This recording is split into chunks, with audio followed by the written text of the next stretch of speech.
Hello, hello, good people of the world. I hope everyone is doing absolutely fantastic and your mindset is locked on to this cryptocurrency journey that we are on together. Hello again, this is Zip. Appreciate all of the likes, the comments, and all the subscriptions. Let's get this stuff out to all of the world, as we are still a very small subset of the larger world invested in cryptocurrency, changing the financial system right before our eyes. And there's just not enough people here, ladies and gentlemen. So let's get this out. Begin with that today. We're going to discuss what's going on, big picture. We have some SEC news. We're going to talk about XRP, stable coins, and again, the macro view of crypto. With that, let's jump straight in and get you in and get you out. The markets are pretty much flat, not much going on in the markets, but we know what is coming in the future. We're getting ready to hit a bull run. We're waiting on regulations, and that's the big theme for the video tonight. While there's a lot going on, we still need these regulations for really the big institutions to come in and for all of the puzzle pieces to come together. But again, be non-emotional. Do not worry about the markets. Understand what you are invested in XRP and HBAR and XLM and any project, utility projects that I speak to on this channel. I'm a utility maxi. I'm not a maxi in one. I have a very diversified portfolio, and that is my recommendation.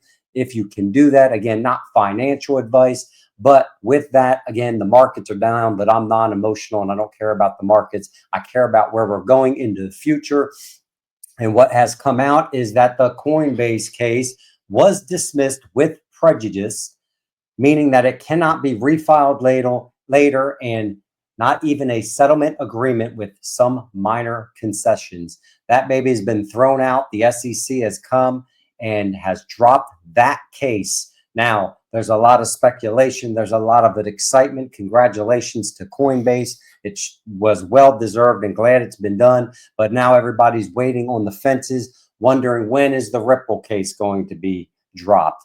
And ladies and gentlemen, coming out from Eleanor Terrett, basically, we have to have caution in this environment. I'm not so much of a hype channel. Yes, I'm excited because I know what the future holds, but I speculate on the fences of caution because I don't want to be misinterpreted or want you to expect that tomorrow now because SEC has dropped Coinbase that it's going to happen for Ripple, and it probably will not. And because the Ripple case is a lot more procedurally complex than the Coinbase case because they've already had an order from Judge Torres at the district level to pay the $125 million. So again, there's just some more complexities there. Yes, I do think it's going to happen, but I don't think it's going to happen tomorrow. So again, word of caution. We pay attention to the news. I bring you the news. I don't mean to be the Debbie Downer in the influencer environment,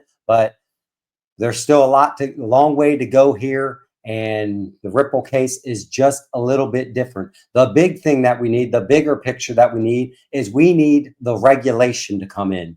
We need that regulation so that we have the stablecoin bills that are passed, which you'll see why I'm saying that here in a minute for the big macro view for the crypto industry. Now, there's debate whether regulation is good or bad. And remember, this whole crypto environment and Ripple has always been playing within the rules and the regulations. So yes, I, in my opinion, believe regulations is the next thing that we need to really see this market pick up and kick up and to start to see the expectation that we know that is going to happen with these technologies that have utility.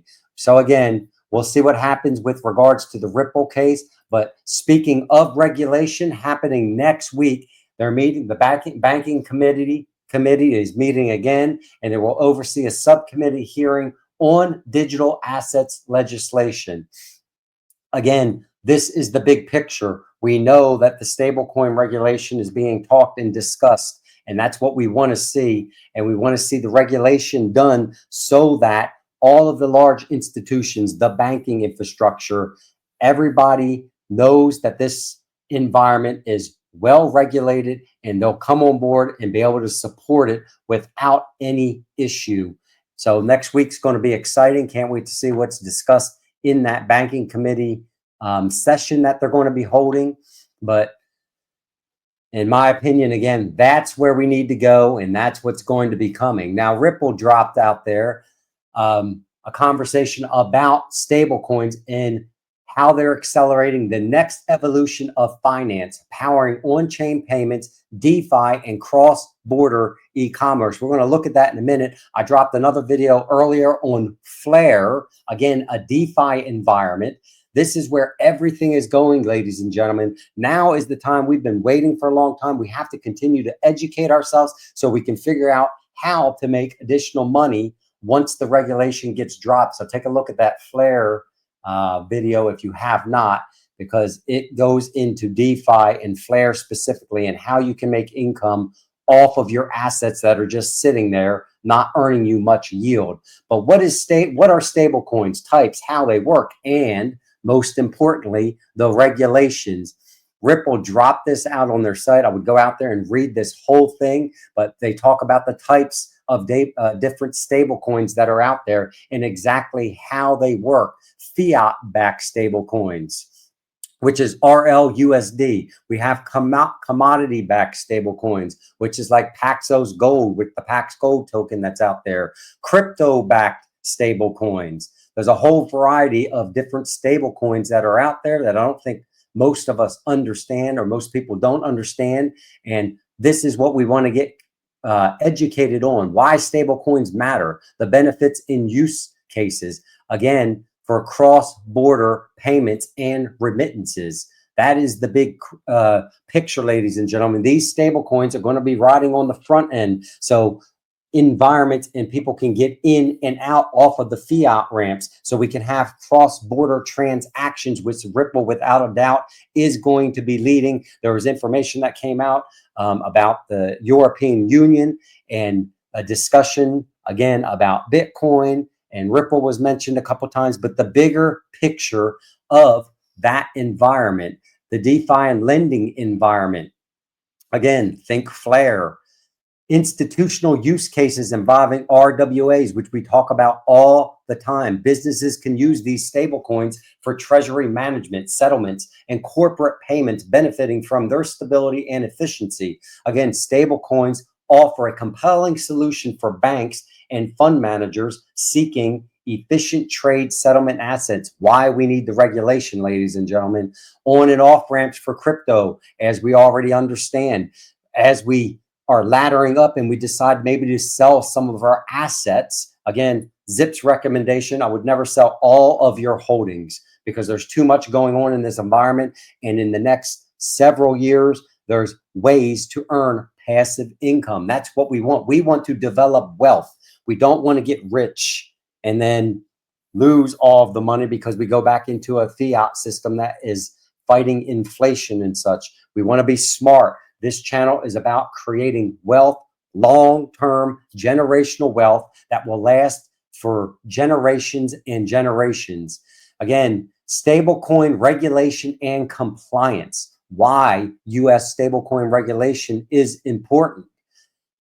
It's important because we need to have an understanding of how to utilize it. The institutions need to understand how to utilize that environment. We know we have the EU and the MiCA regulations and what they mean to stable coins, and then the Asia approach to stable coins. Remember, we are dealing with, this is worldwide, cross-border, and this is the new financial system and what is being implemented. So if you have time, I would go out here and I would read this whole thing and get a perspective on stable coins, where they're going, the growth, and why it is so vitally important to us that we get the regulation. Now, moving on a little bit, let's talk a little bit about ETFs again. We're still waiting for these ETFs to get dropped for XRP. But what's the big picture? And what does Matt Hogan have to say here about the demand for XRP ETFs? Okay, one more thing before we go. We saw earlier this week that the SEC formally acknowledged Bitwise's application for spot XRP ETF. Now, I know you can't talk about the specific application, but I'm wondering if you can talk about what you've heard in terms of demand for an XRP ETF in particular. Obviously, there was less demand for an ETH ETF than a Bitcoin one, but there is increasing adoption. So what's the scope look like for an XRP fund? Yeah, I would say two things on that front, without talking about the Bitwise filing specifically, as you mentioned. One, I think there's substantial demand for an XRP ETF. XRP has had a sustained community for an extremely long period of time. It's an asset that trades significantly on centralized exchanges. I think people would love to find a way to hold it in a simple, low cost, easy to use ETP structure. And I will say the second piece is the SEC is much more receptive to discussions under the new administration than they were in the past. In the previous administration, the door would simply be shut. There was no way to discuss things like staking or in-kind or maybe new assets. I think, and I can tell you that has completely changed. They're much more open to dialogue. So I'm optimistic we're going to see, XRP ETFs, Solana ETFs. I think the killer app in this space will actually be an index-based ETF. I think a lot of people want to just make a generalized bet on crypto, and I'm hopeful we get that at the end of this year as well. So again, ladies and gentlemen, all of that is coming, and the ETFs, again, allow an easy on-ramp for investors to come in that want to play in the crypto environment and maybe not do some of the staking and do some of the things that I would recommend you do as you custody your own assets. But that's what's coming. Very exciting.